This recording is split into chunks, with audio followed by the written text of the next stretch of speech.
Just how spicy are your whiskey hot takes? Let's find out.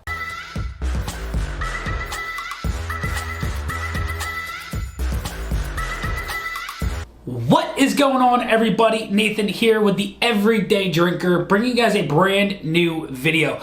I went onto the interwebs and asked the question, what are your bourbon and whiskey hot takes? And man, oh man, you guys did not disappoint. I'm going to be answering and giving you my thoughts on what your hot takes are. Are they a buy or are they a pass? If you guys enjoy this video, make sure you guys drop that like, leave a comment down below on your whiskey hot take, and if you enjoy the content, make sure you smash that subscribe button. We're on the road to 20,000 subscribers.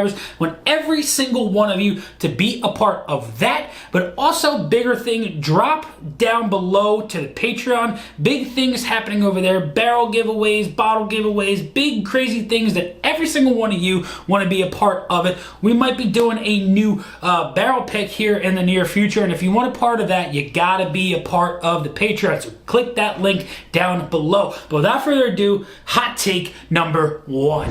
Hot take number one comes from Josh Hall, and he says, Jack Daniel's single barrel proof rye is overrated. That right there is a hot freaking take, because you guys know my opinion on that compared to the Jack Daniel's single barrel proof bourbon. I think that right there is a sell, because I think that the overrated one is the bourbon. That might be a hot take on my end. I don't know, but let's get into hot take number two. Hot take number two comes from Steve72, and he says, for every allocated bottle, there's something as good, if not better, sitting on the shelf. Now that right there is a very interesting take, because yes, we've got great bourbon that is high price, but we've also got great bourbon that is low price. And I think that right there is a buy, because, just think about simple things such as Rebel Small Batch Reserve. That's a 110 proof bottle of wheated bourbon compared to something like Weller's, the Weller Full Proof. Its secondary is pushing $250. So you could get a $35 bottle compared to a $235 bottle. And in my opinion, they're very, very similar. So that right there is a buy in my opinion. Let's get into hot take number three. Hot take number three comes from Brian Sadowski, and he says Heaven Hill wheated bourbon is better than Buffalo Trace wheated bourbon. I'm counting Rebel in this since it's all Heaven Hill juice. I don't know if all Rebel is Heaven Hill juice, but the one that we've got over there is Heaven Hill. But nonetheless, Heaven Hill is larceny, and larceny, in my opinion, is a better bang for your buck than all of this Weller up here. You're getting barrel-proof juice that's 6 to 7, maybe pushing 8 years old, compared to stuff that is 6 or 7 years old up there, and you're paying a quarter of the price for some of those over there. And I do think that right there is a buy, and I am all for that hot take, Brian. Let's get into hot take number four. Before we get into this hot take, we have to have a word from today's sponsor. Do you want to win some allocated bourbon? Do you want to help support an amazing cause? Well, look no further than Give 270. My friends over at Give 270 are partnering up with the Trent DeGiro Foundation to help raise money for scholarships for 3 Oldham County high schools, as well as the University of Kentucky. Now, with this right here, you got to spend $100 on your ticket, but with that, like I said, you're supporting a great cause, but you get the opportunity to win some fantastic bottles of bourbon out of a 25 bottle lineup. Those include the Daniel Weller bottle of bourbon, a duo of the Van Winkle 12-year Lot B, as well as the Old Rip Van Winkle. You get a chance to win a Maker's Mark Cellar Aged. That bottle right there, absolutely delicious. But the grand prize, the cream of the crop, the tippy top grand prize winner wins the entire 6-tier lineup of the Pappy Van Winkle bottles, from the 10-year Old Rip Van Winkle, the rye, all the way up to the 23-year Pappy Van Winkle. We are getting super close. Today is the last day that you can go to the give270.org website and purchase your ticket. Drawings are happening tonight at 8 p.m. So make sure you click the link down below to go purchase your ticket. But without further ado, let's get back into the video, and thank you to Give270 for sponsoring today's video. Hot take number 4 comes from Burke Thompson, and Burke says Weller 107 is still worth the hunt. Burke, Weller 107 is absolutely fantastic. It's really, really good. It's one of my favorite proof points. It's an absolute delicious wheated bourbon, but I do not think that it pushes the 95 to like 115 that secondary is offering it at. And I think it's roughly a $60-65 bottle in at MSRP. You're not finding it for that MSRP price point. So I think that this is a sell. Unfortunately, I wish that we could find a Weller Antique 107 all the time at that price range. And yeah, maybe it would be worth the hunt. But right now, I don't think it is. So with that, let's get into hot take number 5. Hot take number 5 comes from John Daly, and John says age and grape juice aren't always related. Check out OCD number 5. Now that right there is a buy 100%, right? I mean, in my opinion, you get a lot of great bourbons and whiskeys that are young in age, and you know, they might not have that. Age, in my opinion, is so subjective, right? I love that 8 to 12 year range. Like look at Knob Creek 12 year, for example. Absolutely fantastic bottle of bourbon that you just cannot go wrong with. That is a buy take in my opinion. Let's get into hot take number 6. Hot take number 6 comes from Alex A, and he says the bourbon craze will fizzle out as distilleries continue to raise MSRP. For example, Weller 12 will be sitting on shelves at $120. And I think that this right here is also another buy. Why? Because these distilleries are raising their prices. What that's doing is it's raising the prices for distributors. And what that's also doing is, again, raising prices for all of retail. And what is that doing for us? Raising the prices for us. And that is not cool one freaking bit. I do not like when prices are risen like absolute craziness. I remember when I first started my bourbon journey, Weller 12 was a $40-45 bottle of bourbon. You know, I couldn't go into a store every single day and find a Weller 12 for that price, but you know, every so often it would drop in my area for that price at some stores. Bottle King, for instance, you could walk in there and see that bottle for that price. But nowadays, you're not finding it for under $200. And I think that if that price of that bottle keeps rising and rising and rising, secondary is going to somewhat settle down in that instance. But, you know, just that bottle alone being sold for $125, for instance, it's just absolutely mind-boggling to me. And I do not think that that is a good thing. And it will eventually fizzle out all of these bourbon lovers. Let's get into hot take number 7. Hot take number 7, I'm going to stop keeping count on this and just say let's get into the next hot take because I'm probably going to forget. But Sam says that based on the juice alone, there isn't a bourbon today worth more than $200. And I think this goes off of the previous one as well. And in my opinion, price is subjective. I am going to sell this one. Why? Because I do think that there are steps in bourbon, right? I mean, just look at, for instance, Russell's Reserve, right? We've got our regular Russell's Reserve. That's a $40 bottle. Russell's 10-year 90 proof. That's a $40 bottle. You step it up into your Russell's single barrel and private select bottles. Those are at 110 proof. And, you know, those are $60 to $85 bottles, right? Then you're stepping it into the Russell's 13-year. And that's barrel proof 13-year-old Russell's whiskey. That is, you know, I think that is, in my opinion, well worth $150 to $175 for that bottle. It's absolutely delicious. One of my absolute favorite Russell's products. But then you step it up again. You get super high proof Russell's 15-year. I think that bottle right there, I don't really know what MSRP on the Russell's 15-year is, but I do think that bottle could possibly push a $200 MSRP. Do I think that it's worth that? I think it might be. I do think that right there is a sell, only because I do think some whiskeys in that tier range are pushing that $200 mark. Let's get into the next hot take.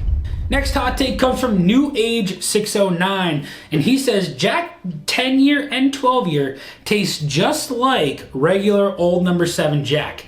That is a hot freaking take. Now, this is what I will say. I do get the same flavored notes from all of Jack, right? You get that little bit of brown sugar, you get a little bit of a cinnamon spice, but you also get a really nice banana note that is found in every single Jack that I have ever had. But this is a sell 100% in my honest opinion.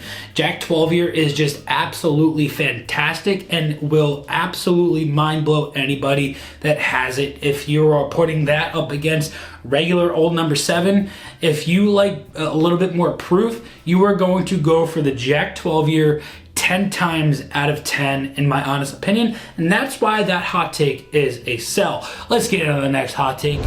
Comes from Steve again. I think this is the second time Steve has been on this video, but let's get into this take. Blanton's is a $30 whiskey and a $40 bottle. Now that right there is a cha-ching buy 100%. I do not think Blanton's is anything worth what the $65, $70 bottle that you can find it for maybe once a year. But then again, in secondary, you're pushing $100, $120. I do not think that whiskey is well worth over $40 whatsoever. Now, the one thing about it is it's got a cool freaking bottle.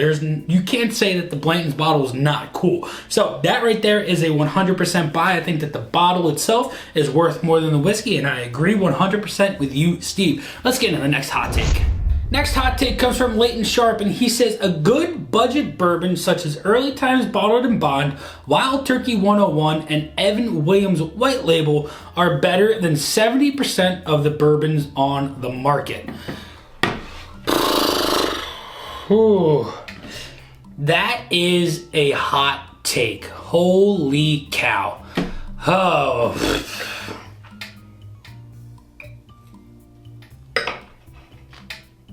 How do I feel about that one?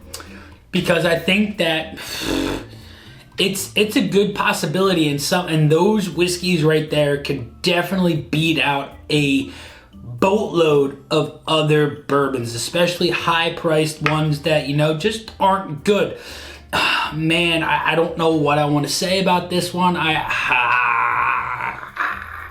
I'm gonna buy it. I'm gonna buy it, Leighton. I'm buying it because why? Those bottles have been on the market for how long? They've been doing so well for how long? So many people like those bottles for how long? And it is an absolute reason why people like those, because they are good for what they are for the price. And I do agree with what you said, and that is why I am buying your hot take. Let's get into the next one. Our next hot take comes from KNGBLLR805, who says, Knob Creek 9 isn't any good.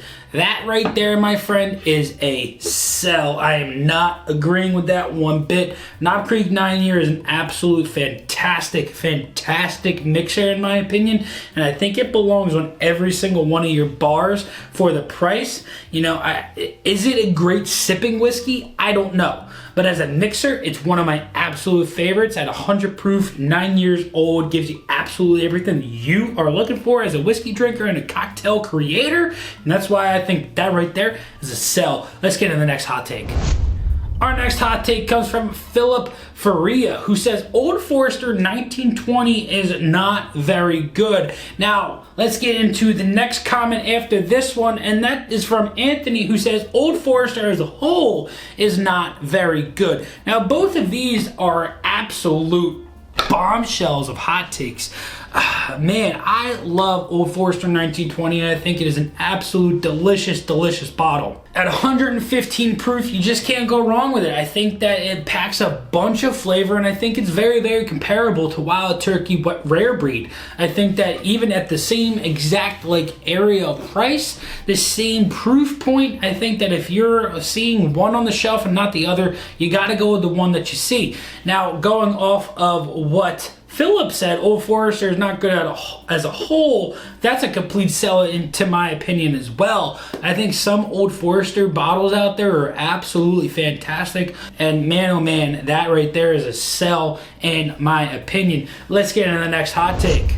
Our next hot take comes from Bullets and Bourbon, and he's saying Old Forester Bottled and Bond is better than the barrel proof. Now, I think that what he's referring to in the Bottled and Bond is the 100 proof. The 100 proof bottles are one of my absolute favorite single barrels on the market right now. So I am buying this for sure, because I do think that for the price, the proof, the availability, the drinkability, the enjoyability, that's 5 abilities on one hand for the Old Forester 100 proofs over top of the barrel proofs. That right there is a buy, because those Black Label 100 proof Old Forester single barrels are 10 times better, in my humblest opinion, than the Blue Label barrel proofs. Let's get into the next hot take. Our next hot take comes from Matthew Cruppy, who says Old Weller Antique over Old Rip Van Winkle. Now that right there, I will buy as well. Why? Because I think that the Old Rip Van Winkle 10-year just isn't that good. I get so much heat off of 107 proof whiskey that I do not find it enjoyable whatsoever. But the Old Weller Antique 107 is an absolute delicious pour. You can't go wrong with that bottle. I've said it before, so that hot take is a 100% buy. Let's get into our next hot take. Next hot take comes from Brian Sadowski, and he says Traveler over Eagle Rare 17. Brian, I don't know if you're trying to be funny, if you're trying to be serious, or if you're just trying to be a jokester here. But nonetheless, I think that's an absolute sell. Traveler sucks, and Eagle Rare 17, I've never had it. I'm just going to go out on a limb and say it's probably a really good bottle of juice. You know, I think there's a lot of people that like that bottle. I think it's bottled at 101 proof. Not quite sure. This past year's was 19-year-old Eagle Rare 17. I just don't think that you can compare the two, in my honest opinion. Let's get on the next hot take. Next hot take comes from Nick Walker, and he says, if someone cannot appreciate lower proof drams, then their palate is basic AF. And anything they say should be taken with a grain of salt. This is one that I am going to buy 100%. Why? Because if you simply look at Michter's 10-year single barrel rye and bourbon, those are both bottles of whiskey under 100 proof, and those are some of my absolute favorite pours that I have had in my entire whiskey journey.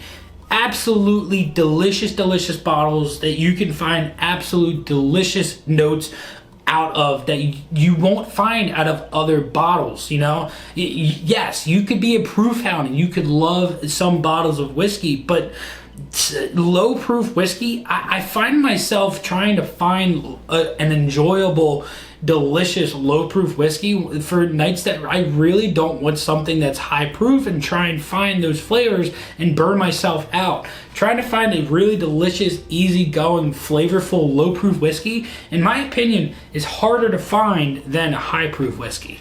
I am buying that 100%. Let's get into the next hot take. Next hot take comes from Patrick Kinucane, and Patrick says, when in doubt, YouTubers state smelling caramel on the nose. I feel like that right there is a shot at me there, Patrick. Let's give it a review. Ooh, that's a rich, beautiful caramel. Absolutely delicious caramel. Caramel for days. I I'm gonna buy this. I'm gonna buy this. Why? Because I feel like there are whiskey YouTubers out there that go right to their first word is caramel. A rich caramel, deep, dark, rich caramel. You know, I fall into that sometimes too, because why? We do find caramel a lot of the times in a whiskey, but what from that caramel are you finding? Explain it a little bit more, but nonetheless, I do think that we need, as YouTubers, we need to explain a little bit more as to what we are finding, and I try and do my best into that. I know a lot of guys as well try their best as well. Sometimes we fall into that little rut and we can't explain any more than just caramel. So that is my 2 cents on that. I'm gonna buy it, but there are explanations for that one. Let's get into the next hot take. Our last and final hot take comes from Spencer Workman, and he says Old Weller Antique is overrated. This is a fun one. Why? Because Old Weller Antique, I started off with not really enjoying. After I tried it and tried it and tried it and tried it, I started to really enjoy it. And I do think that the Old Weller Antique 107 is one of, if not my favorite bottles out of the Weller lineup. I love the 107 proof. I love the age. I love the absolute deliciousness that that bottle has to offer. So that's why I'm selling that hot take. And that's going to do it for today's video. Like I said, I want you guys to leave your hot takes down below, and I want to see what this community has to say about bourbon and whiskey hot takes. But I hope you guys enjoyed this one. Like I said, leave the comment down below, drop that like, and if you haven't already, smash that subscribe button. But until next time, it's been Nathan with the Everyday Drinker. Cheers.